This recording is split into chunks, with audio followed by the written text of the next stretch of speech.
Welcome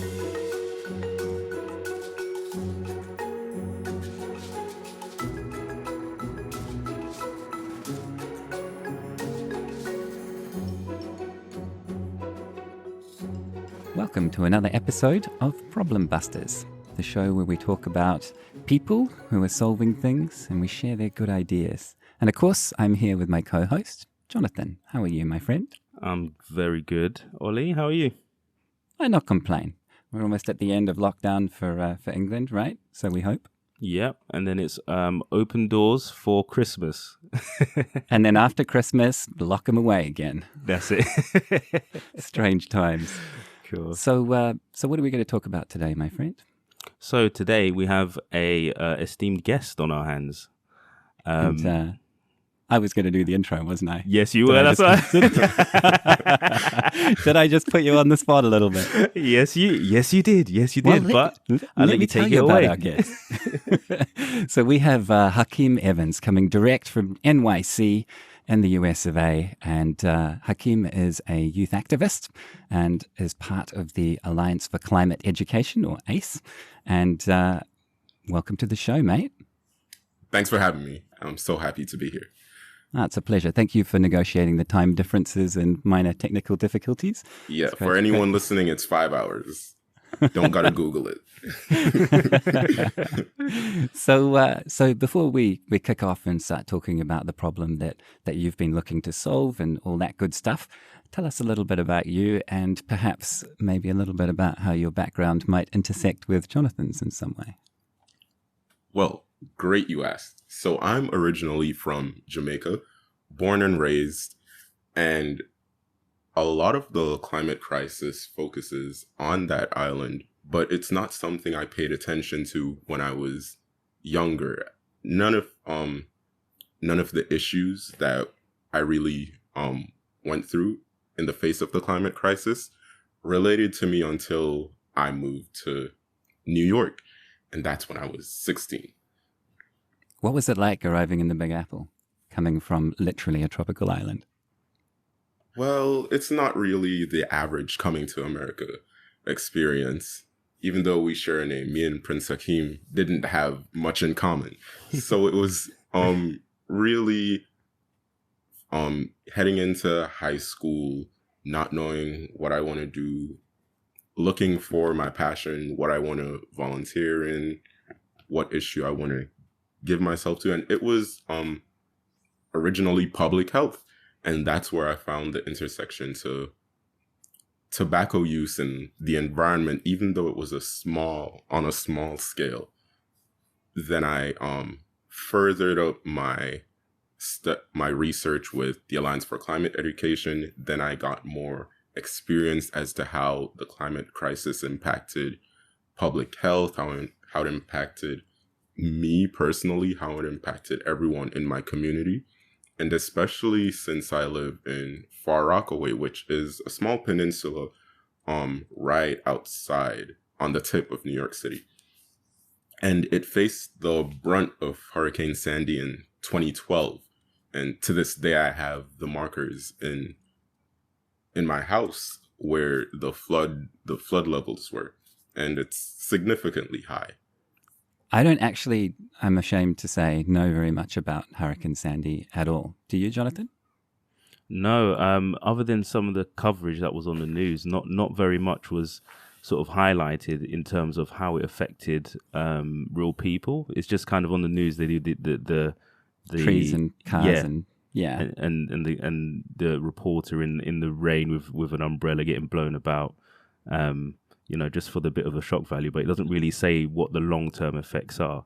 Could you give us a bit more detail on what sort of those long-term effects were in Far Rock? Sure, but for one, it was a highly politicized hurricane. We had people in Congress before the hurricane saying it's inconceivable that anyone would even suggest that the World Trade Center memorial could be flooded out, and it was un-American to think like that. And then that's what happened. So people were playing politics with people's lives. And to this day, there are homes that are not refurbished. There's still water damage. There are some lots that aren't safe to go on because you can still see the impacts from Sandy. And to those in Far Rockaway, since everyone had to raise their homes, there are some still not raised, and those might handle the brunt of a next climate catastrophe. Wow. That brings things home, I expect. Yeah.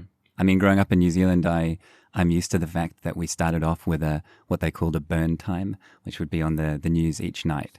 Tomorrow the burn time is 18 minutes, 12 minutes, 11 minutes, 10 minutes. When it got down beneath 10 minutes, which was about 20 years ago, they stopped mentioning it because I guess they just feel that it would worry people that they would step outside and get sunburned, which is basically how things have become. But I haven't seen that kind of flood event in that way. Jonathan, have you been touched by climate change in London? London, yes. So in terms of climate crises over the years, I do remember when I was a lot younger, we had a hosepipe ban, because although there is a lot of precipitation in the UK, the wastage of clean drinkable water was at an all-time high.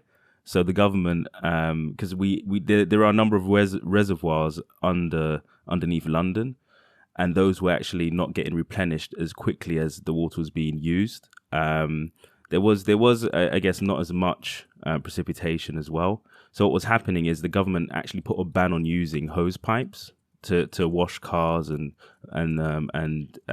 water your lawns and stuff. And that was the very first sort of touch that kind of hit home, because in school they'll teach us, the water levels may rise with regards to the sea levels, but nobody really said, would you experience a drought in the UK, which was really surprising. And the fact that the drinkable water reserves were actually pretty low, well, that was one of the first surprises. I was too really young to understand it, but all I knew is I couldn't wash the car and I couldn't water any plants outside with a hose. Yeah, right. I mean, I guess Australia is a bit like the US in the sense that it's big enough that you can kind of get a feel for things that are happening at different times in different seasons, kind of at the same time. And Definitely. And so there were, you get news reports like I'm sure you've seen, Hakim, where you've got a drought somewhere and a flood somewhere on the same day. And just like in the US this past summer in September, there was snow in Colorado, so that's like the southwest, and there were wildfires in California, that's far west, and over in New York City, it was just hot, ridiculously hot. Wow. Yeah. It kind of raises the thought that maybe something is wrong, doesn't it? So maybe now's a good time to tell us about the problem that caught your attention. I think folks might have got a bit of a suggestion in what it is and why.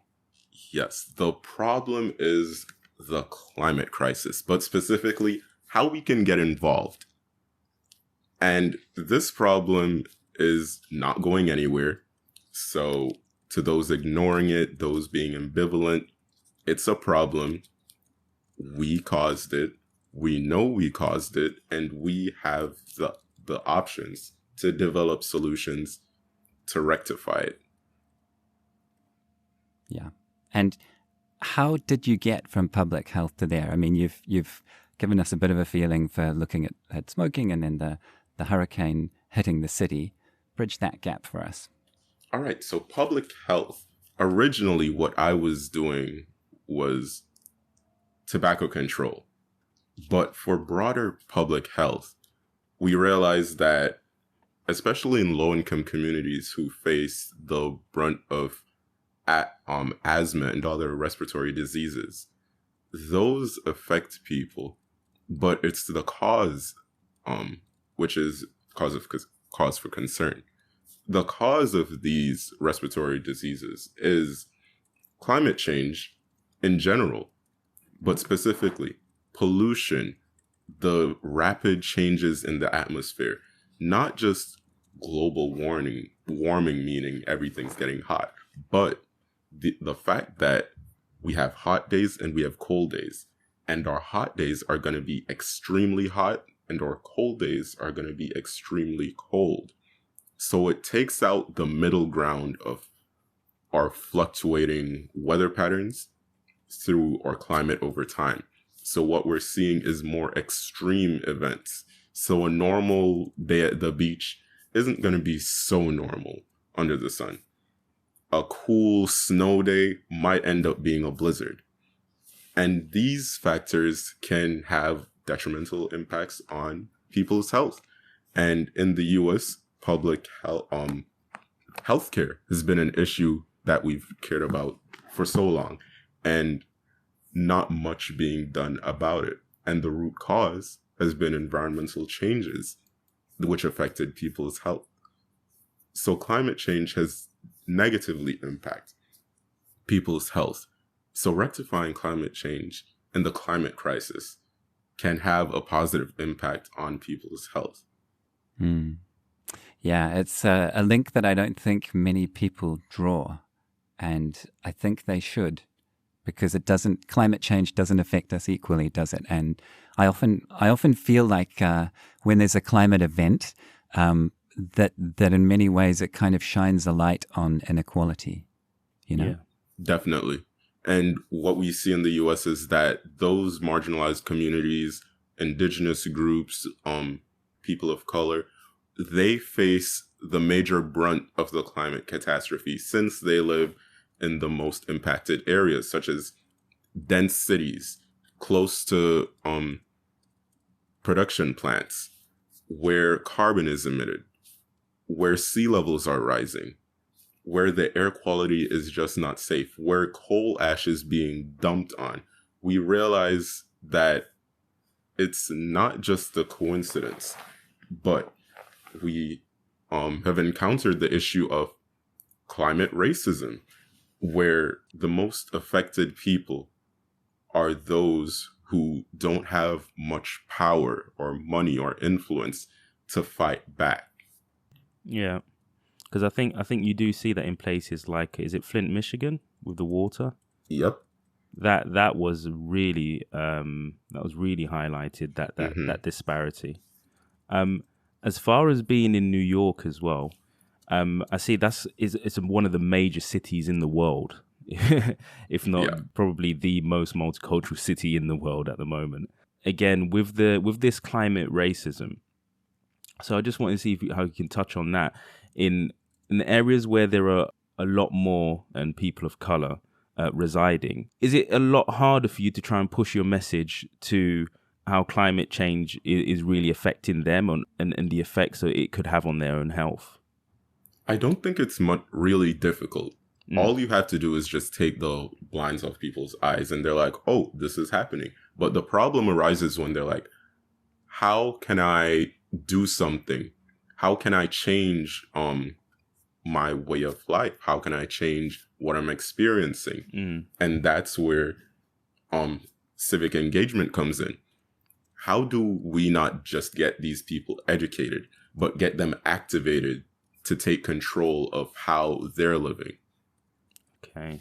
And that's a lot of the work that organizations like ACE has done with other smaller and larger grassroots organizations to get people to get loud, to get them to hold their elected officials accountable, and to recognize that their current situation can be changed by changing who represents them. Right. Yeah. What was the turning point for you? Because it's obviously when reading about your work, it's hard to get more than a paragraph in before Obama comes up. Someone we both have a lot of respect for. Was that a moment? Tell us a bit about that, because I think that might help others work through their own process of, should I get involved? Do you get me?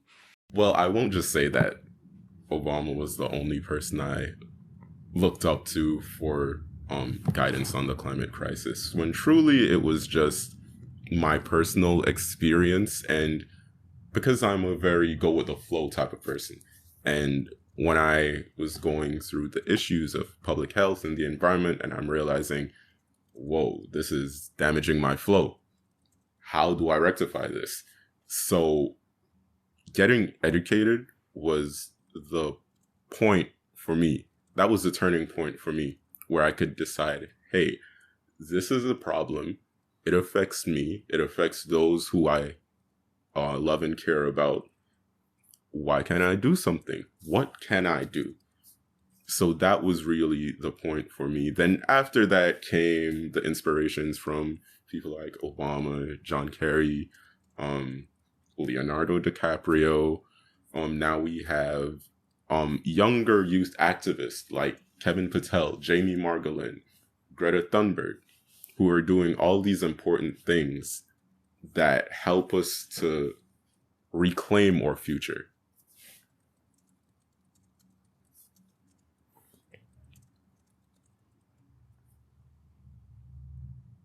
Great. Yeah. Go for it, Jonathan. No, I was thinking. I was like, oh. Okay. So in terms of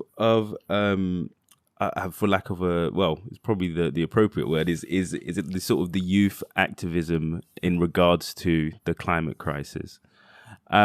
Is there an approach that's going on? Is there like a unified effort in terms of tackling different areas? Are they like rural? Are there sort of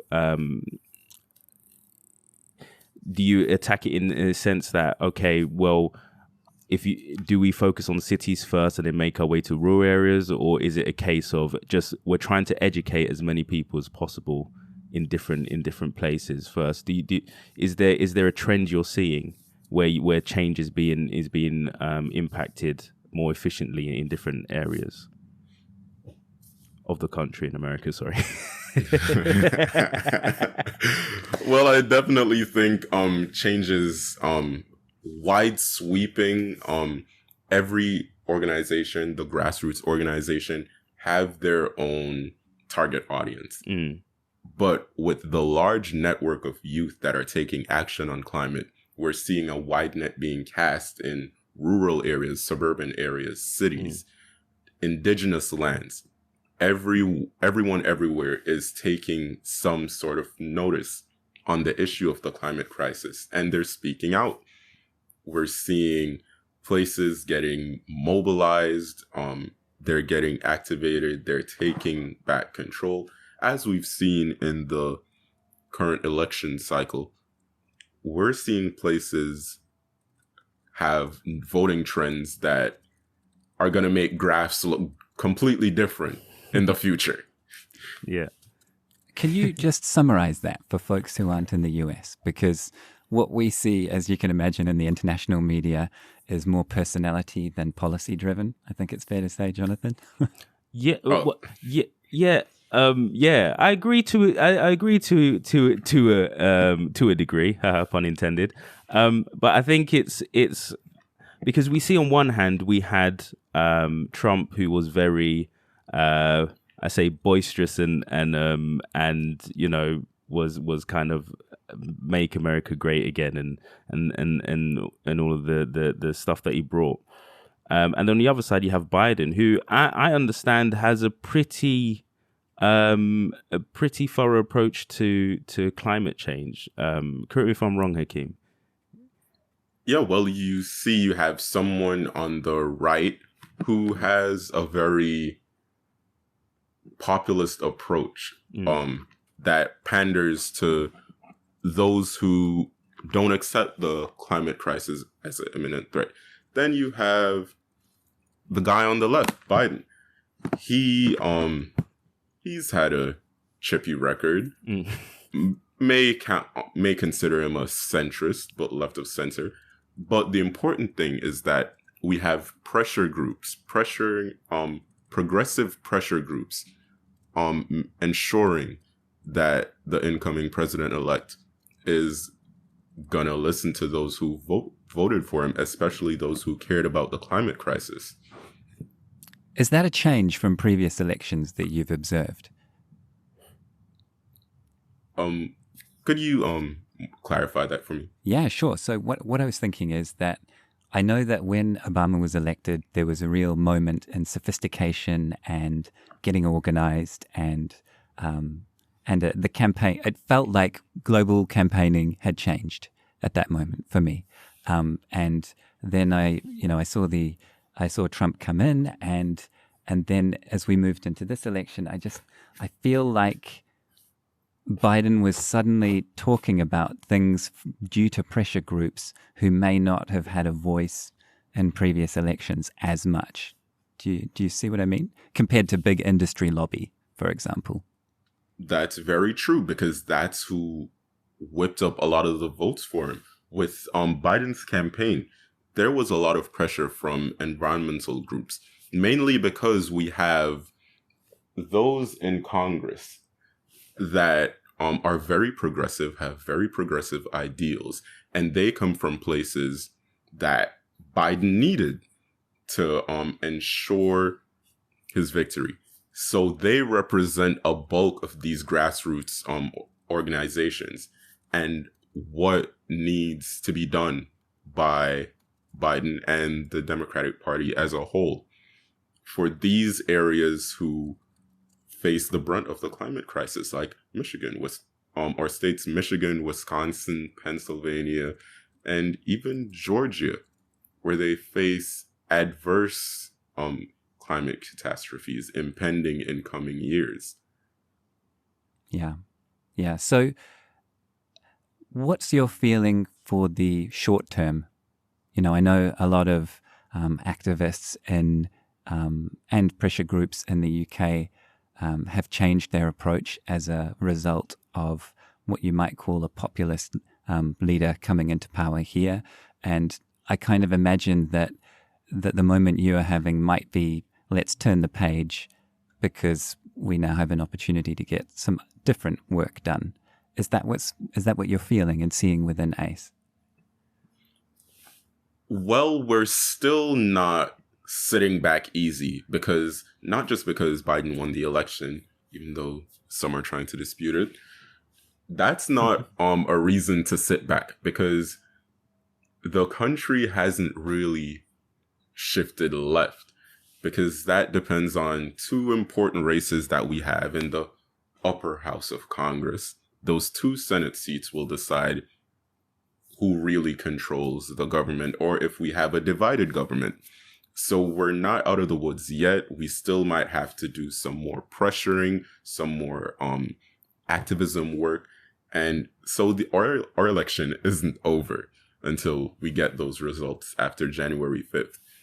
So no activist group is sitting by. We're not breathing a sigh of relief yet, but we can see some work is going to be done from the executive branch, and we're going to see how much can get done, and we're going to push to see if we can get our demands met without Congress, if we have those two seats lost.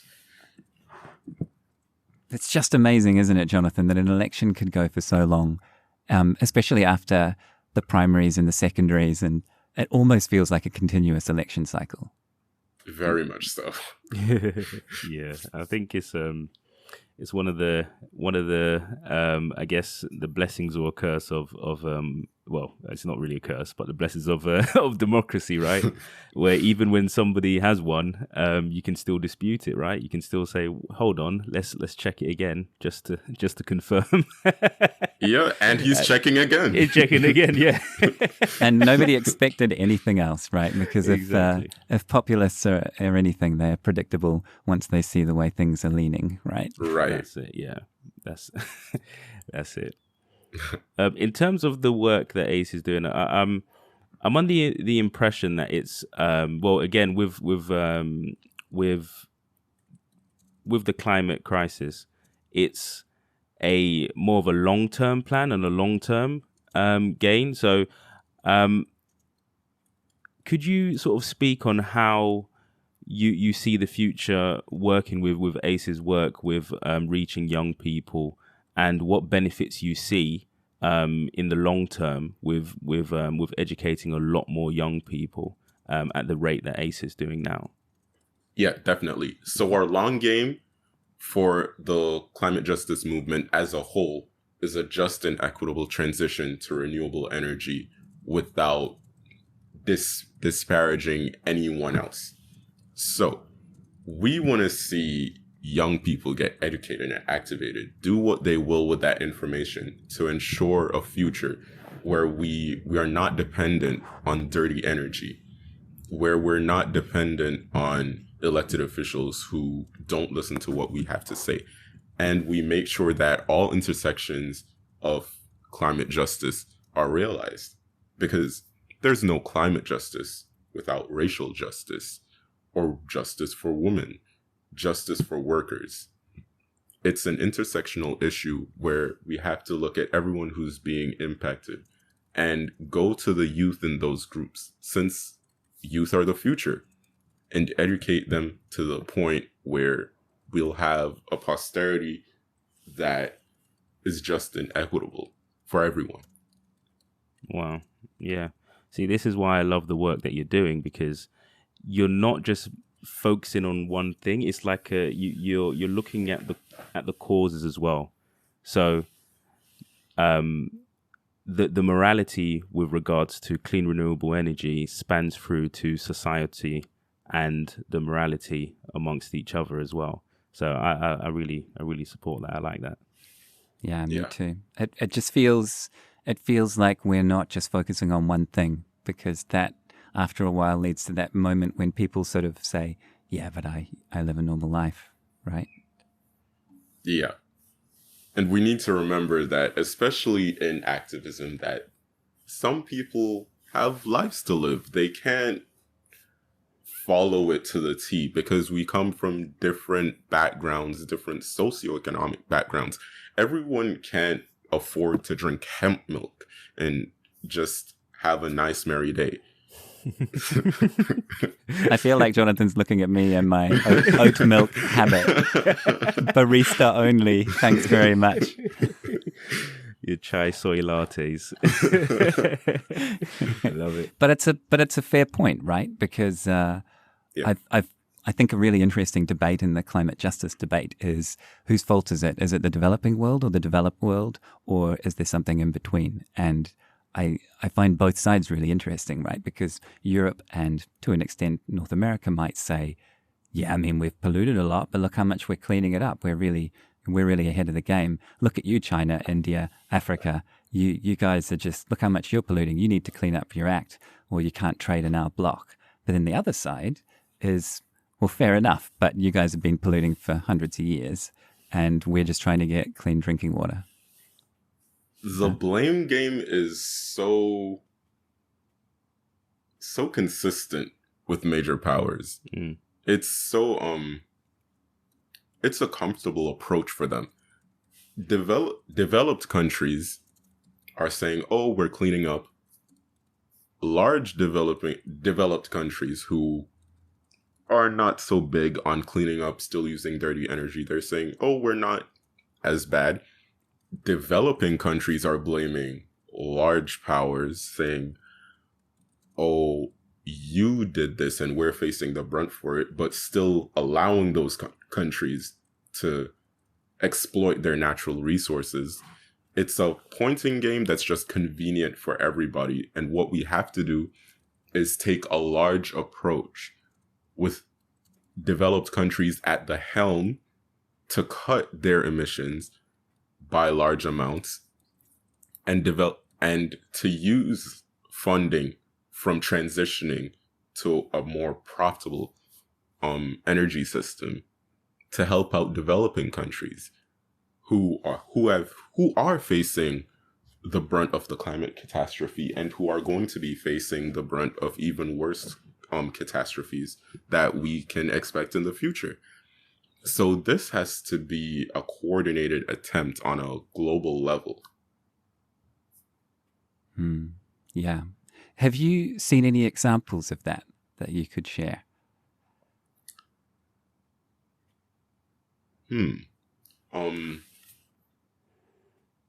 None comes to mind right now. Which means it's cutting edge. You heard it here first from Hakim. You're right. So get on it, guys. Work with adopt a developing country. Yeah, that's it. Well, maybe we could take one a little bit closer to home. Do you want to tell us about NY Renews, the coalition, and the push for wind energy? Because I have to admit, the Big Apple and wind energy didn't come to mind for me, you know? Yeah, so I've been paying very close attention to New York State's offshore wind master plan. And originally when the plan just came out in, I believe, 2017, the plan was to have 45% of the state's energy come from offshore wind.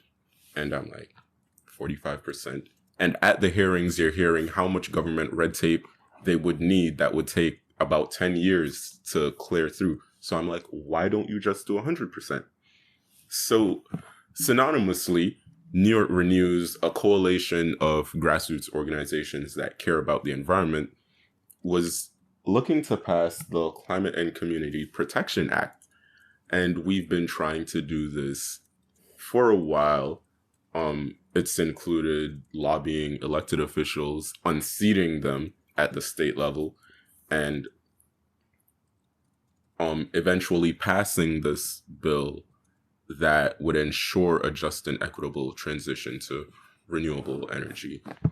And what we've seen is that it's cohesively putting the state's plan on track to widen how much wind energy they will use.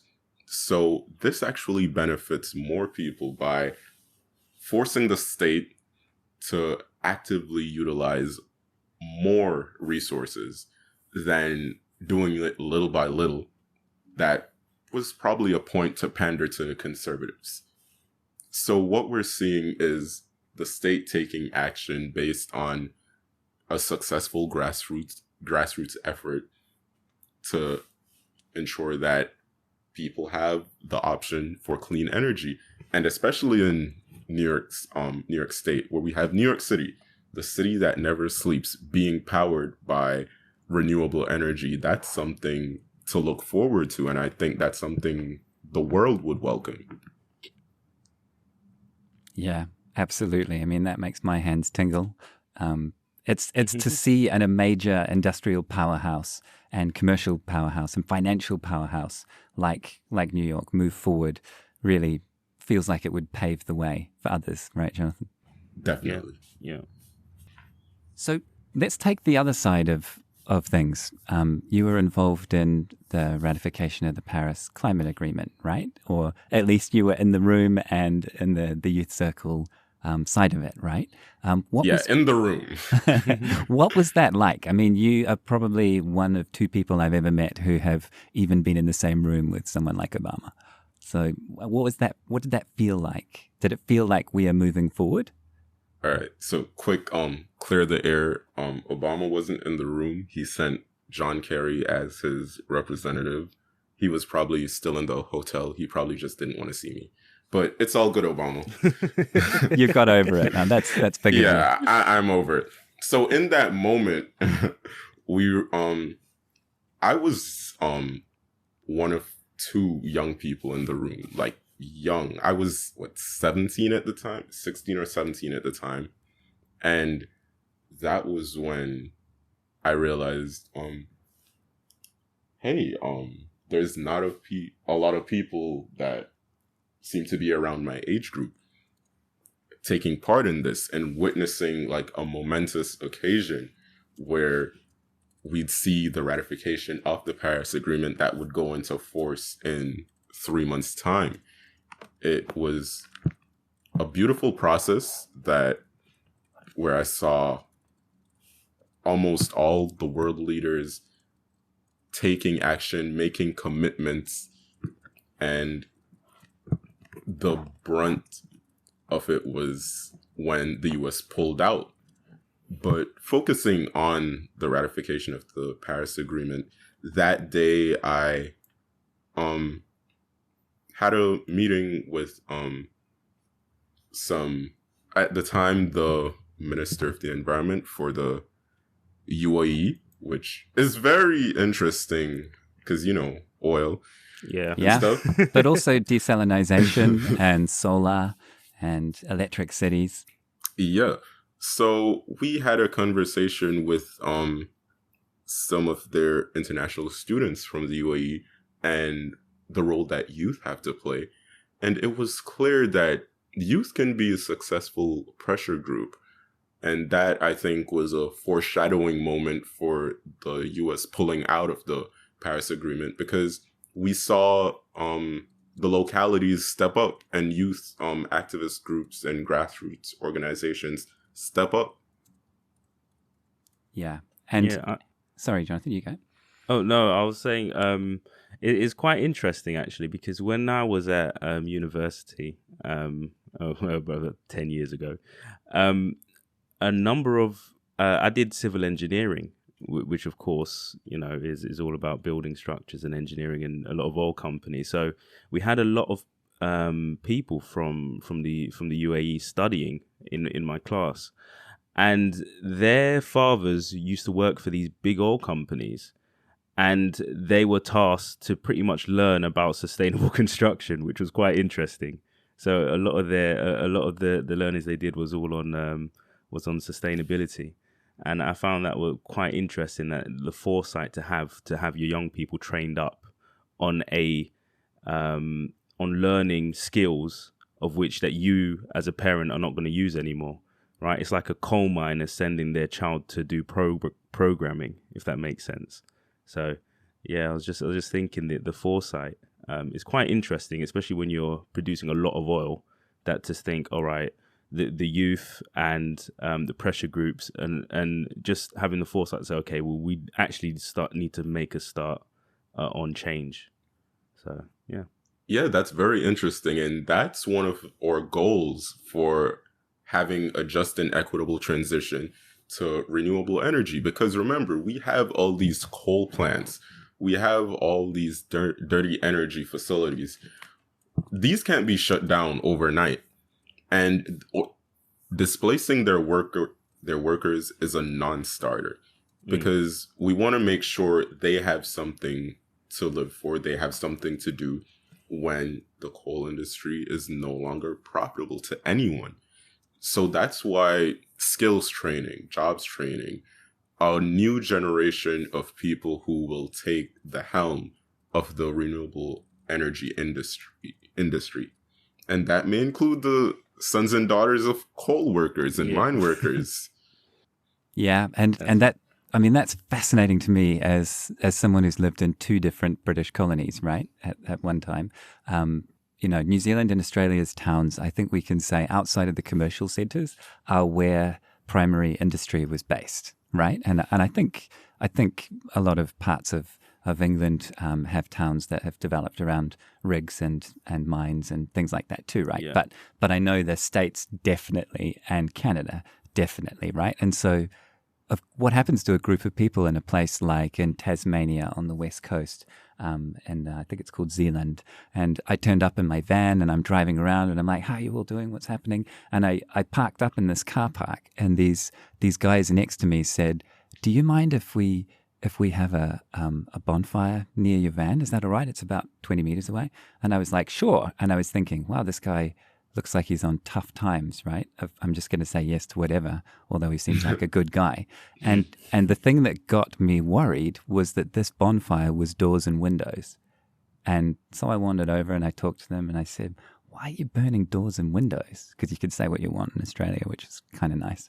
And the guy said, because we're tearing down the empty houses because they've been there for 20 years since the mines shut, and we need something to burn, and that's just rubbish.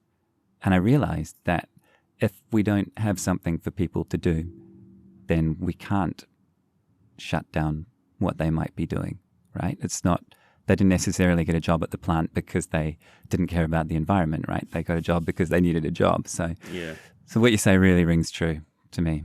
Yeah. So as far as the political aspect of it now, Because I'm sure the pressure groups are getting more and more involved, and that angle seems to be quite successful, because I'm sure if I was a politician today and I was coming into power, I don't want to be responsible for losing hundreds of thousands of jobs because I've brought in sustainable energy too quickly. And I've sort of, all these coal miners are now out of business, and I'm going to get blamed, and it's just going to be a whole PR mess. In terms of the political aspect, and that sort of changeover, are you seeing that changeover take effect in industry? I mean, first one that jumps is kind of Tesla, I believe, where they're trying to make a change. Do you see that movement moving from old energy to sort of sustainable energy for plants in different industries, other than the car? Well, definitely, because most of these companies, not just Tesla, are most of the ones who are still using gasoline. They're including hybrid functions on their newer models. They're trying to go electric as well. So no one wants to rush and jump out of dirty energy so quickly, but they're trying to test out the waters for renewable energy. So it's a transitional phase, you could say, that might take some time, but there is an industry shift. And in regards to a political shift, that's mainly taking place at the state levels. Even conservative states are taking action on climate change. Even if they don't say it outright, they might say, oh, let's make our air and water cleaner. Let's make things more sustainable. They'll dance around the idea of climate change, just like how we dance around the idea of welfare. Everyone wants to have a social safety net, but no one wants to say the word welfare or want to be a welfare state. So I think that's where we're coming to, and I think the U.S. can find common ground on the idea of making the environment better for everyone.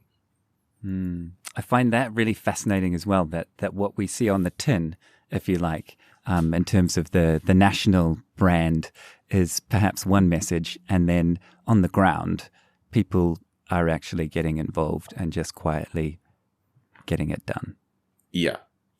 What about, can you talk about, after the Paris Climate Agreement was ratified, there's been this movement in youth justice, right? And climate justice for youth. Can you just talk about what it was like being involved in that and seeing these movements? A lot of them come from NYC, but across the world, and seeing people like Greta start to organize things. What was it like being part of that? All right. So if I could show you a graph, it would start with the Paris Agreement ratification being a high point.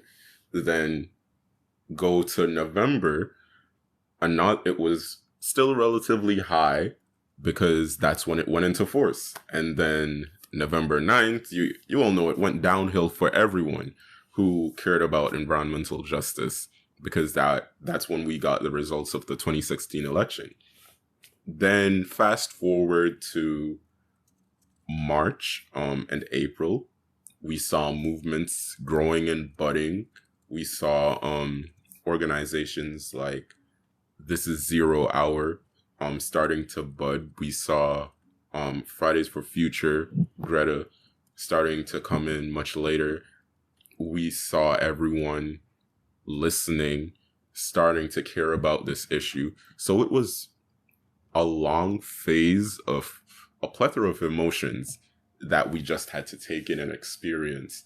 And it was a wild ride, I'm not going to lie.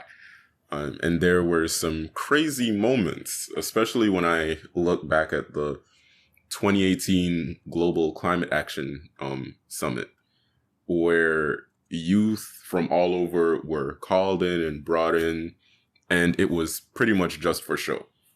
At an international conference of that magnitude, youth were really much disenfranchised and just brought there as arm candy, basically. And we saw the negative side of the climate movement, of where those who are wealthy and want the accolades just show their true colors. And after that, it gave youth some thought to be more upfront and take control of the movement. Yeah.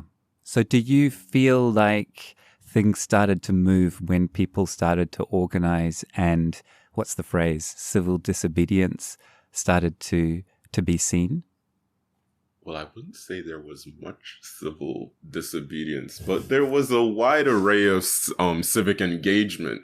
So, like, not everyone was jumping out there at Trump Tower to get arrested, but there were a lot of peaceful demonstrations, and a lot of people put their money where their mouth is and supported a lot of youth causes, including the climate movement. So money we saw as not just like the root of all evil, but we saw it as a tool where, hey, the lobbyists, the industry insiders are pumping money into all these negative campaigns. Why don't we just gather the average Joe and the average Mary Sue and have them chip in and help us for a noble cause? Yeah. I think Dave Chappelle said it the best, right? He says money is gives you more decisions, so you can make more decisions. It's not necessarily it's not a maker or breaker. It just allows you to make more decisions because you have more things available at that point. So yeah, it makes sense. So what would you say to a younger you if you looked back now and you were at that point of thinking, I think it's public health, but there's this kind of link with climate. Can I even do anything about that? That seems big and scary. What would you say? So everyone always makes these messages to their younger self. And I'm like, your younger self would be like, who are you? What? That makes no sense. Younger me would not understand a word older me is saying. I really grew from that point. And the only thing I could say to my younger self was just be open to the idea. Just be open to new ideas, to new trains of thought. My very way of thinking was different at that time compared to now. So that's all I could say. Just be open to new ideas.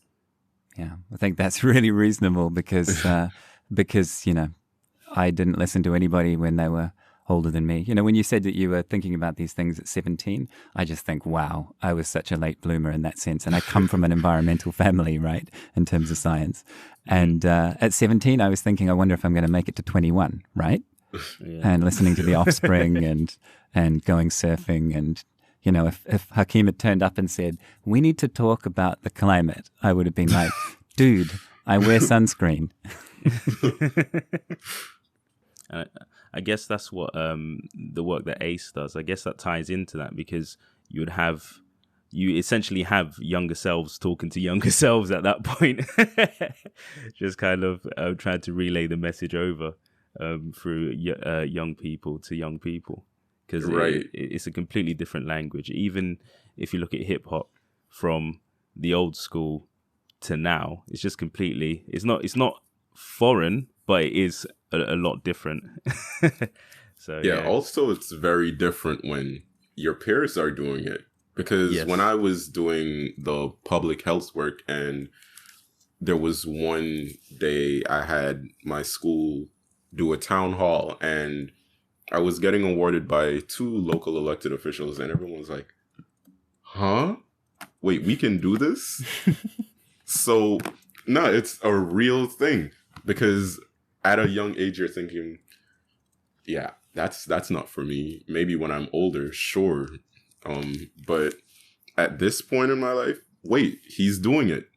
I could do it too. And that's really how young people think. Yeah, that's amazing.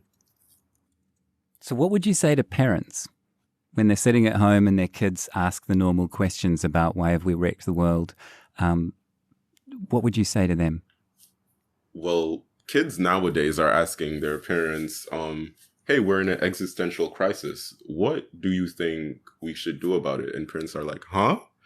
So parents can really just help educate their kids. Like, I saw it closely with the March for Our Lives, when that movement was really taking the US by storm, and a lot of parents had to have the conversation with their kids.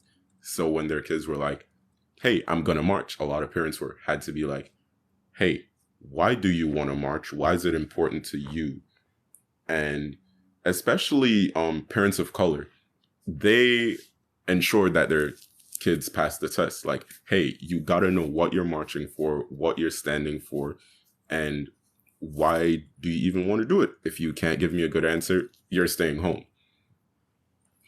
So parents really need to and not just shoot down the ideas of their kid, because if that was the case, what if Greta's parents were like, you want to do what? Nah, stay home, you got homework to do. We would lose like a lot of influence for the movement. So even if parents don't exactly understand what young people are trying to do, there can be ways that they can support, even if they don't agree. Like, if you have conservative parents and the climate crisis might be a very liberal idea to you, you still want to support a noble cause that your child is taking up. Like, so I think it's important for parents to just be a support group for kids, because activism is already a stressful field. How does that relate to the things that Gabriel's starting to ask you, Jonathan? He's quite young, right? So he probably hasn't said, Dad, why don't we move away from coal energy? But you would get the concept a lot more than I suspect. Yeah, I think right now he wants to be an astronaut, so he's asking. He knows all the planets and the and this is actually sort of around what Hakim was saying about getting educated. We were saying all the planets, and when I was growing up, one of the planets was Pluto.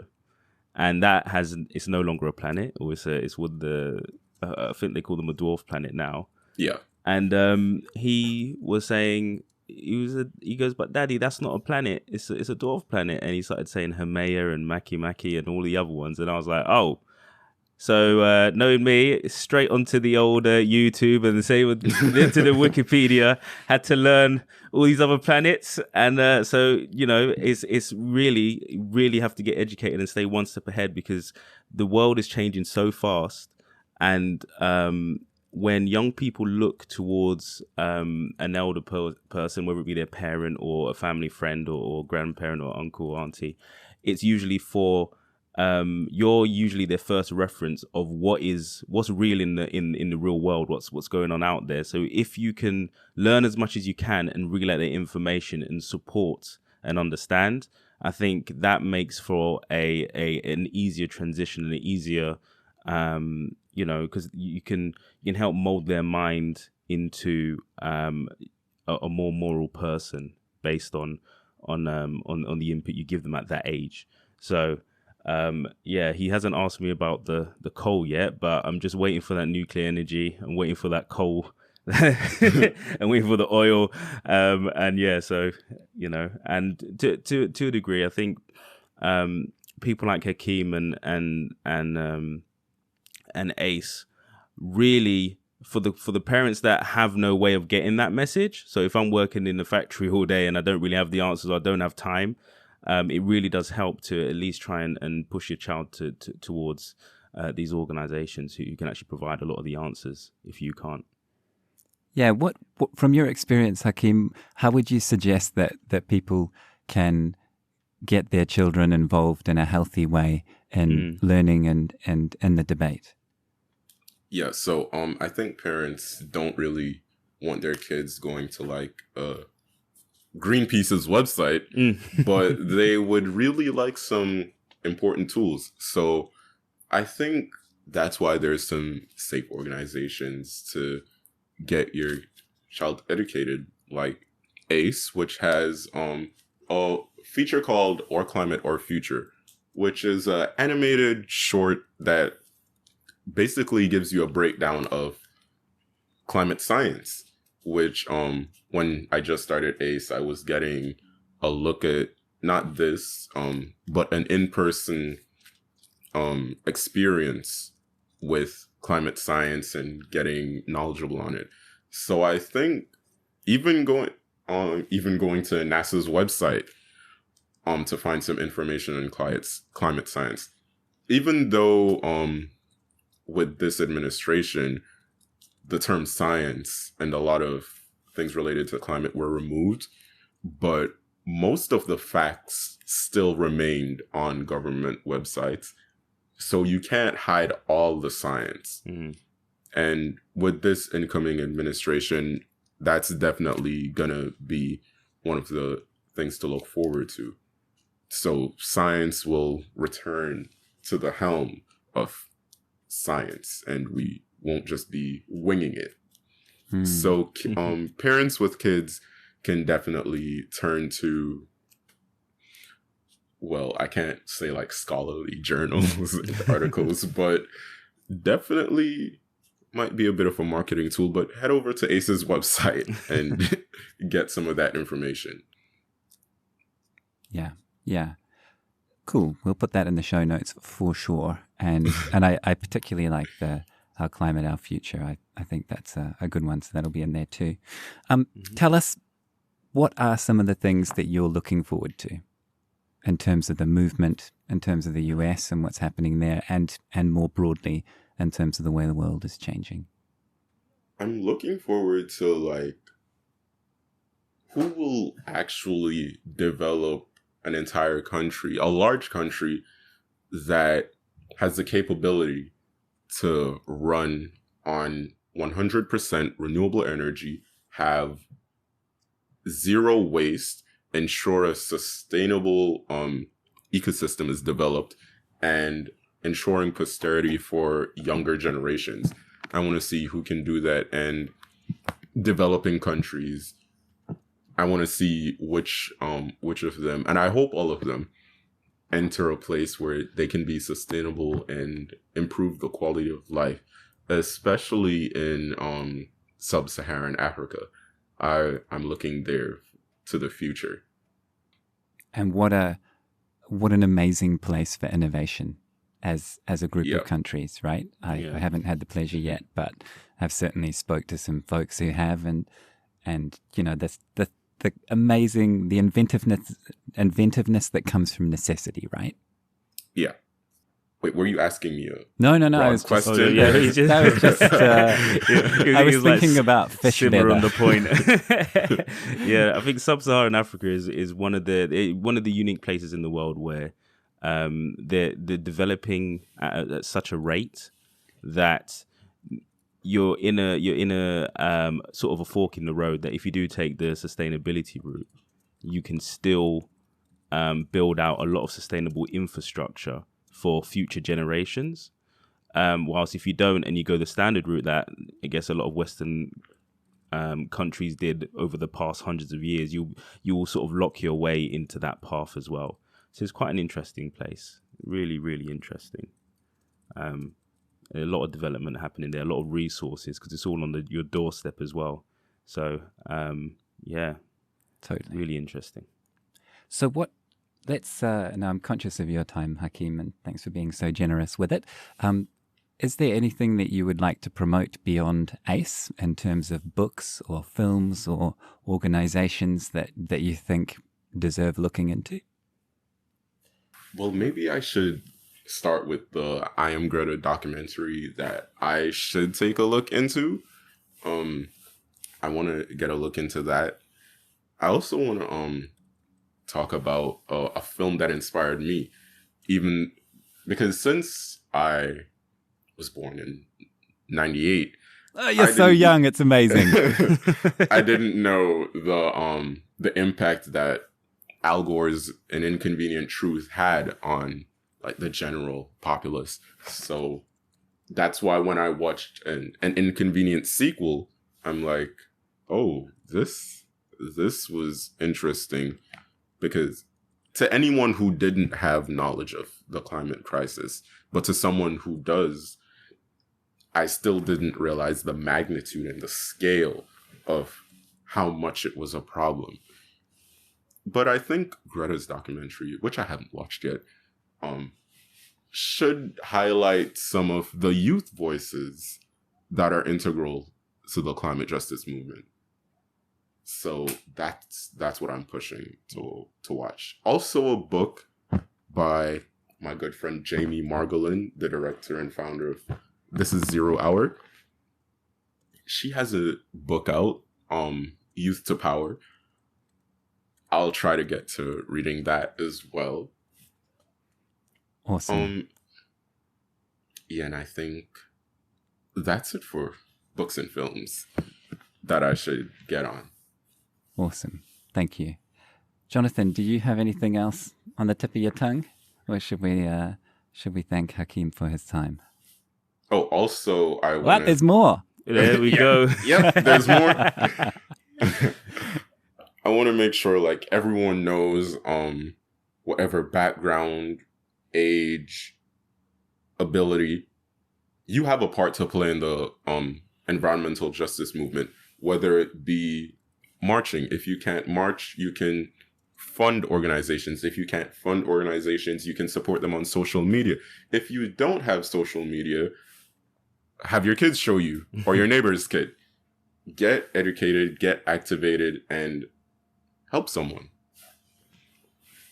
Oh, fantastic. That was my question. I was like, what can a normal person do? Like, what can an everyday person do? Yeah.